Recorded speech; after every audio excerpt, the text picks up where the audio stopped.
வணக்கம் ஃப்ரெண்ட்ஸ், நாம் இன்றைக்கி குக்ஸ் அண்ட் ட்ரிப்ஸ் சேனலில் ஒரு ஸ்வீட் ரெசிபி பார்க்க போகிறோம். ரொம்ப ஈஸியாக, ரொம்ப ஹெல்த்தியாக 5 to 10 மினிட்ஸ்க்குள்ளே ப்ரிப்பேர் பண்ணக்கூடிய ஒரு டேஸ்டியான ஸ்வீட் ரெசிபி பால் கொழுக்கட்டை. வாங்க எப்படி செய்யலான்னு பார்ப்போம். கொழுக்கட்டை மாவு எடுத்துக்கோங்க. நான் இடியாப்ப மாவு தாங்க எடுத்துருக்கிறேன். ஒரு பவுலில் 1 கப்பு இடியாப்ப மாவு சேர்த்துக்கோங்க. ஒரு பிஞ்ச் ஆஃப் சால்ட் ஆட் பண்ணிக்கோங்க. ஆட் பண்ணி நல்லா மிக்ஸ் பண்ணி விட்டுக்கோங்க. நல்லா கொதிச்சிட்ருக்கிற சுடு தண்ணியை கொஞ்சம் கொஞ்சமாக சேர்த்து மாவு நல்லா மிக்ஸ் பண்ணி இடியாப்ப மாவு மாதிரி ரெடி பண்ணி வச்சுக்கோங்க. பாருங்கள், நான் தண்ணி ஆட் பண்ணி கலந்து விட்டுட்ருக்கிறேன். தண்ணி நல்லா சூடாக இருந்தால் தாங்க மாவு சாஃப்டாக வரும். நாம் ரெடி பண்ணி வச்சுருக்கிற மாவுலேருந்து கொஞ்சம் கொஞ்சமாக எடுத்து குட்டி குட்டி பால்ஸாக நம்ம இப்போது ரெடி பண்ணிக்கலாங்க. ரெடி பண்ணும்போது நீங்கள் கையில் ஆயில் இல்லைனா கீ அப்ளை பண்ணி ரெடி பண்ணிக்கோங்க. பால்ஸ்லாம் ரெடி பண்ணி வச்சுட்டு ஒரு பாத்திரத்தில் தண்ணி வச்சுக்கோங்க.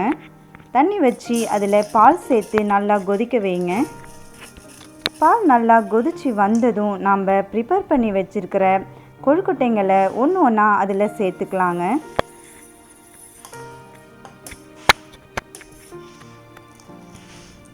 பால் இப்போது ரெடியாக இருக்குங்க. நம்ம ரெடி பண்ணி வச்சுருக்கிற கொழுக்கட்டைங்களும் பார்க்க ரொம்ப அழகாக இருக்குங்க.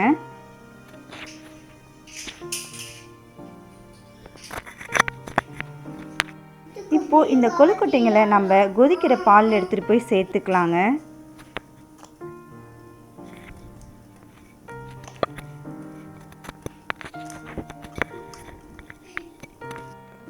ரொம்ப நேரம் வேகணும்னா இல்லைங்க, கொஞ்சம் நேரத்திலே வெந்துடும். ஏன்னா மாவில் நம்ம ஏற்கனவே சுடு தண்ணி போட்டு தான் கலந்து விட்டுருக்கோம். ஸோ ரொம்ப ஈஸியாக, ரொம்ப சிம்பிளாக ப்ரிப்பேர் பண்ணக்கூடிய ஒரு ரெசிபி தாங்க. நீங்கள் பால் கொழுக்கட்டை செய்யும்போது ஃப்ரெஷ் மில்க் இருந்தால் ஆட் பண்ணிக்கோங்க. எனக்கு இங்கே கவு மில்க் டைரெக்டாக கிடைக்கும், நான் அதை தான் ஆட் பண்ணியிருக்கிறேன். நம்ம ரெசிப்பியில் இப்போது ஏலக்காய் பொடி சேர்த்துருக்கோங்க. ஏலக்காய் பொடி சேர்த்துட்டு நம்ம எடுத்து வச்சுருக்கிற சுகரையும் நம்ம இப்போது ஆட் பண்ணிக்கலாங்க. சர்க்கரை நீங்கள் நாட்டு சர்க்கரையும் எடுத்துக்கலாம், வெல்லமும் எடுத்துக்கலாம். நான் ஒயிட் சுகர் ஆட் பண்ணியிருக்கேங்க. ஆட் பண்ணி நல்லா மிக்ஸ் பண்ணி விட்டுக்கோங்க. ஒரு பவுலில் அரிசி மாவு, இடியாப்ப மாவு, நம்ம எந்த மாவு யூஸ் பண்ணியிருக்கோமோ அதில் ஒரு ஸ்பூன் எடுத்து ஆட் பண்ணி கொஞ்சம் தண்ணி விட்டு லம்ப்ஸ் இல்லாதபடி நல்லா மிக்ஸ் பண்ணி விட்டுக்கோங்க. இது நம்ம ப்ரிப்பேர் பண்ணிகிட்ருக்கிற பால் கொழுக்கட்டையில் இப்போது ஆட் பண்ணிக்கலாங்க. ஆட் பண்ணும்போது பால் கொழுக்கட்டை திக்காகவும் ஆகும், அதே டைமில் ரொம்ப டேஸ்டியாகவும் இருக்குங்க.